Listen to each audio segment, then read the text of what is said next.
नमस्कार दोस्तों, स्वागत है आप सभी का आपके अपने चैनल कैलीग्राफी गुरुजी में।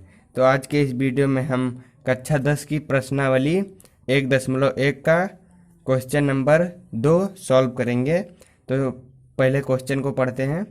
दर्शाइए कि कोई भी धनात्मक मतलब कि प्लस में, और विषम मतलब कि जो 2 से विभाजित ना हो या फिर 2 से ना कटे, पूर्णांक 6q+1 या फिर 6q+3 या फिर 6q+5 के रूप का होता है, जहाँ q यहाँ पर जो है कोई एक पूर्णांक है। तो हमें इसको सॉल्व करना है, दिखाना है कि कोई भी धनात्मक विषम पूर्णांक जो होगा वो 6q या 6q+3 या 6q+5 के रूप में होगा। तो सबसे पहले हम मान लेते हैं कि माना कोई धनात्मक विषम पूर्णांक a है। तो हमने कोई भी धनात्मक विषम पूर्णांक जो है वो क्या माना है, a। इस क्वेश्चन को हल करने के लिए आपको यूक्लिड विभाजन प्रमेयिका का प्रयोग करना पड़ेगा। तो सबसे पहले हम लिखते हैं यूक्लिड विभाजन प्रमेयिका से। तो यूक्लिड विभाजन प्रमेयिका से a बराबर क्या होता है, BQ+R। यहाँ पर हम b जो मानेंगे वो 6 मानेंगे a। तो यहाँ पर a पूर्णांक तो हमने a मान लिया, और अब b मानेंगे, माना b बराबर 6। और b बराबर अगर हम 6 लेंगे तो r बराबर क्या हो जाएगा, 6 से जितनी भी संख्याएं कम होंगी वो सभी r बराबर हो जाएंगी। तो 0, 1, 2, 3, 4, 5, r का मान कितना होगा, 1, 2, 3, 4, 5, 6, इतने मान r के होंगे। तो अब हम इस इक्वेशन में यूक्लिड विभाजन प्रमेयिका की इस समीकरण में हम b का मान रखेंगे और फिर r का मान।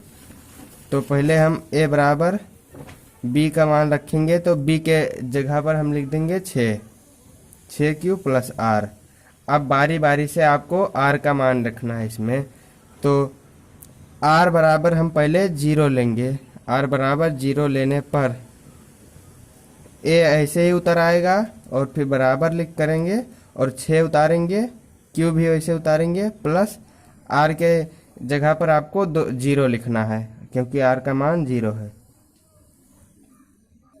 r के जगह पर 0 हो गया तो a बराबर क्या आ जाएगा, 6q। 0 तो खत्म हो गया, तो पहला जो आया है पूर्णांक वो 6q आया है। और 6q ये 6 जो है वो 2 से विभाजित हो जाता है, तो ये सम संख्या है, तो ये विषम पूर्णांक नहीं होगा। अब हम r बराबर 0 रख लिया, अब 1 रखेंगे, तो लिखेंगे r बराबर 1 रखने पर या फिर लेने पर। तो a बराबर 6q प्लस r का मान कितना है, 1, तो r के जगह पर हम लिख देंगे 1। तो a बराबर क्या आ गया, 6q+1। और ये 6q+1 है, तो इसको हम 2 से भाग देंगे तो ये पूरा नहीं कटेगा, 1 जो है बच जाएगा। जैसे अब 3q से इसको भाग देंगे तो 6q आ जाएगा, और फिर 1 जो है वो शेषफल बच जाएगा। तो ये पूरा 2 से विभाजित नहीं हो रहा है, कट नहीं रहा है, तो ये विषम होगा। विषम संख्याएं वो होती हैं जो 2 से नहीं कटती हैं, तो ये 2 से पूरा नहीं कट रहा है, 1 शेष बच रहा है, तो ये विषम हो गया, विषम पूर्णांक। अब हम r बराबर यहाँ पर 1 लिए थे, अब r बराबर क्या लेंगे, 2। ऐसे ही आपको 5 बार r का मान रखना है, 1, 5 तक। तो r बराबर 2 लेंगे हम, r बराबर 2 रखने पर। तो a बराबर ऐसे ही 6q यहाँ तक उतार लेंगे, 6q प्लस, अब r का मान रख देंगे, r का मान कितना हमें लेना है, 2, तो r के जगह पर हम 2 लिख देंगे। अब यहाँ पर ये 2 से भाग देने पर पूरा कट जाएगा, तो ये है सम। 2 तिहाई 6 और 2 एकम 2, ये पूरा भाग देने पर 2 से कट जाएगा, तो ये सम पूर्णांक होगा। अब हम r बराबर 2 लिख चुके हैं, अब r बराबर हम 3 लेंगे। ऐसे ही आपको हर बार r का मान अलग अलग रखना है। r बराबर 3 रखने पर, तो r बराबर 3 रखेंगे तो a बराबर 6q प्लस, यहाँ पर r होता है तो r के जगह पर हमें क्या रखना है, 3, तो 6q प्लस 3। अब यहाँ पर 6 तो 2 से कट जाएगा, लेकिन 3 जो है वो 2 से नहीं कटेगा, तो ये कौन सा पूर्णांक होगा, विषम, क्योंकि ये 2 से पूरा नहीं कट रहा है, ये विषम पूर्णांक होगा। अब हम r बराबर क्या लेंगे, अब हम r का मान 4 लेंगे, क्योंकि 3 तक रख चुके हैं, अब r का मान 4 लेंगे।